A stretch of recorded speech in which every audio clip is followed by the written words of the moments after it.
Hello everyone! Ito ay karangalan at ginagagalak naming makapanayam si Mary.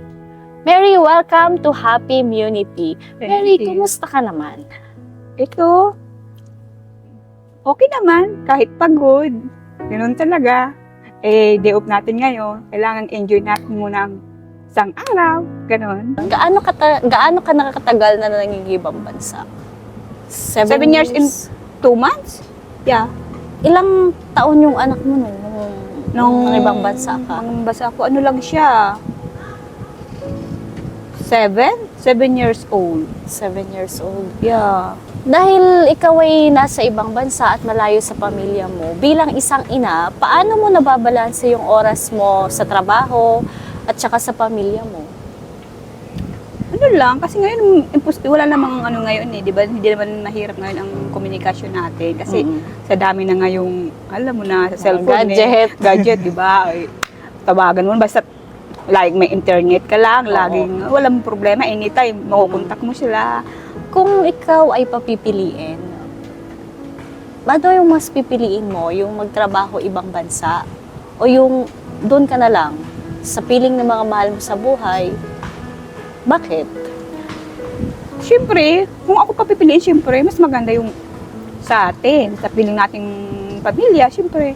Kaya lang, nandun nga tayo, kapag inisip na natin yung laging magkakasama, tapos hindi naman natin mabibigay yung gusto ng ating mga anak, pamilya, kaya, siyempre, pipiliin natin yung malayo sa kanila. Kasi alam natin yung paglayo natin, yun ang kahit pa paano, makakatulong ng mga pangailangan nila, maibigay natin yung mga pangailangan nila, mga pangarap nila.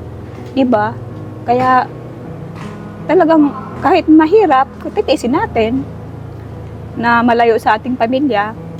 Kaya, pipiliin ko talaga, syempre, mga ibang bansa.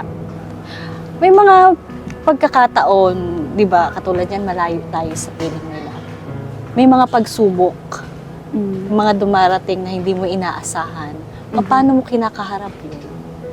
Pag may dumating na problema, minsan, syempre, minsan mahirapan ka rin, parang gusto mo na rin sumuko, nanghina ka na rin. Kaya lang, isipin mo na lang na parte ng buhay natin yan. Mas mahalaga nalaban ka.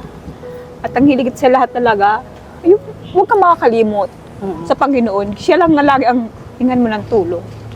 Kasi siya lang naman talaga ang makakatulong sa atin sa lahat ng ating problema. Yun lang ako. Kaya siguro kahit anong madaming problemang naranasan ko ngayon, duwadal sa buhay namin, sa buhay ko, sa problema, sa pamilya, di maiwasan. Awa na yung Diyos naman, talagang nakakaraos na Nalalagpasan. Ganun. Paano mo, halimbawa, paano mo i-relax yung sarili mo, pakakalmahin yung sarili mo? Ano yung mga nagiging... Para mawala yung mga alalahanin mo, magsarili ka lang na mag-isip ka kung ano mga bagay na malilibang ka.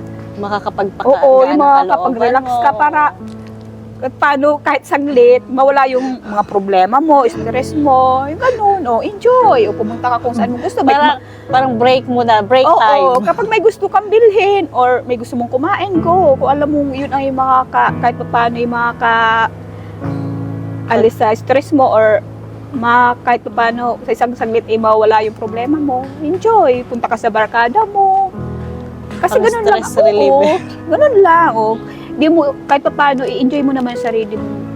Punta ka sa barkada, happenings, punta kayo sa mga kung anong alam nyong makakasaya o makakalibang.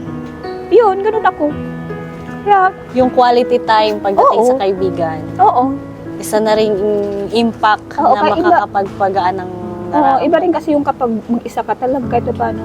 Pero gusto mo rin minsan mag-self-pity. Parang namnamin ko muna itong May stress time ko. na gano'n. Pero may time din naman, ba't ako magpakano? Hindi, isipin O marirealize mo lang, bakit ko pala iyak ako nakiyak?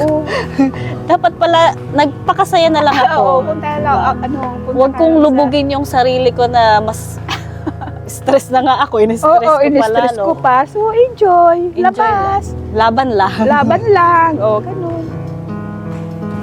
Kung meron kang gustong sabihin o mensahe para ipaabot sa mga mahalas mo sa buhay or especially sa anak mo, ano yung pwede mong or gusto mong sabihin sa kanila? Habang ako nandito, tutulungan ko talaga sila. Basta't sila, gawin din naman nilang part nila, kagaya sa anak ko. Kaya minsan ito lagi ko pinapaalala sa kanya na mag-aral. Kasi kagaya anak ko, mag-isa lang ang anak ko. Nasabi ko, mag-isa ka lang, wala kang mga kapatid. Siyempre, na kailangan mag-aral ka. Tulungan mo ang sarili mo, huwag kang, yung alam mo, maging dependent ka kasi hindi naman laging sinasabi ko sa anak ko, hindi naman laging ako'y bata. Hindi naman lagi akong malakas na lagi ako nandito sa ibang bansa para magtrabaho. Sabi ko, may darating din ang time na magbo-for good na din ako. Kaya gusto ko mag-aral kang maigi, makapagtapos. Ngayon, pinapaalala ko lang lagi sa kanya na lahat ginagawa ko para sa kanya at sa mga pamilya ko. Hanggat kaya kong tumulong, talagang siyempre tutulong kasi pamilya ko yun eh. Oo.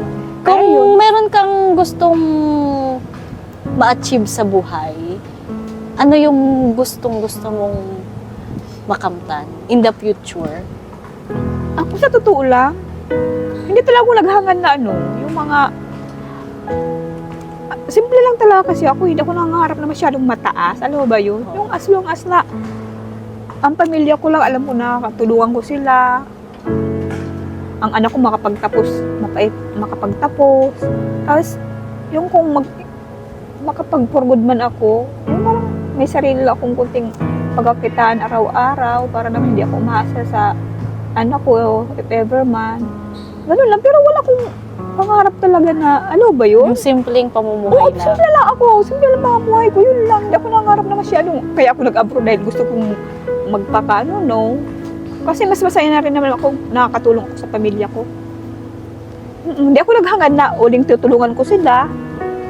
Sabihin ko balang araw, Oo, may- hihingi ako ng kapalit ng mga itulong ko, no? Hindi ko inaano yan. Ang akin lang kasi pangarap ko lang kasi habang ako nandito, makatulong ako sa pamilya ko. Yun lang talaga ako. Kaya naman, tsaka ang purpose ko, ever since naman, kaya ako napunta rito, sa totoo lang, dahil sa pamilya ko. Siguro din tayo, kung tayo siguro yung makasarili. Mm. Sa tagalan natin dito, sa dami na nating naipundar talaga. Marami talaga. Kaya Kung lang, sarili lang natin is natin. ano naman gagawin? Ano naman, iba-iba kasi yung mga pananaw siguro ng mga nag-aabroad. Tsaka mas masarap din kasi na nakakatulong ka kesa ikaw ang tinutulungan. Mas Oo. masarap kasi sa pakiramdam, di ba? Totoo yan. Halimbawa, sabihin na natin, may mga magulang, syempre may gusto ring mga magulang na gustong mangibang bansa.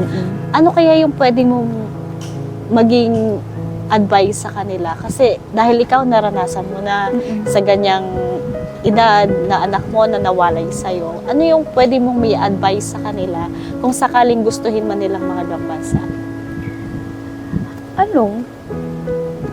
Kung gusto, sa mga magulang na kagaya ko na gusto mag-abroad, alam ko naman dahil ang dahilan talaga niyan, kaya nag-abroad dahil para makatulong, yun lang naman yun eh, di ba? Kaya lang, ang talagang, nandito ka, kasi marami ditong sa ibang bansa, syempre, daming tukso, aba, di ba? Hindi natin maiwan yun.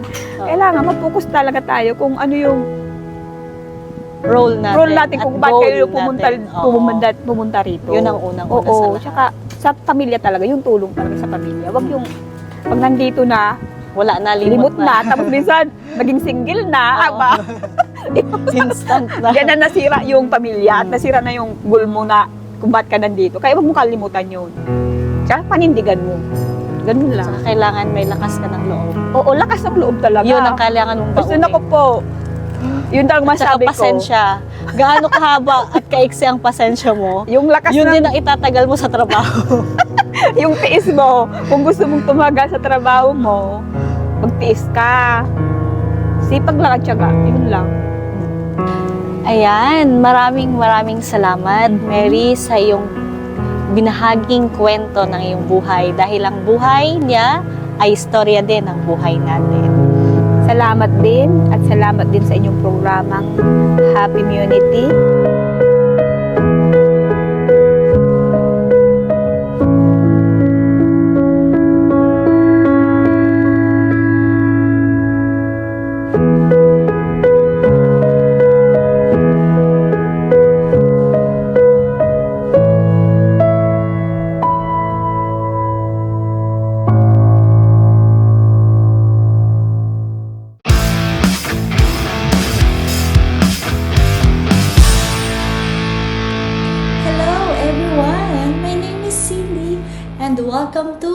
Philippine Unity.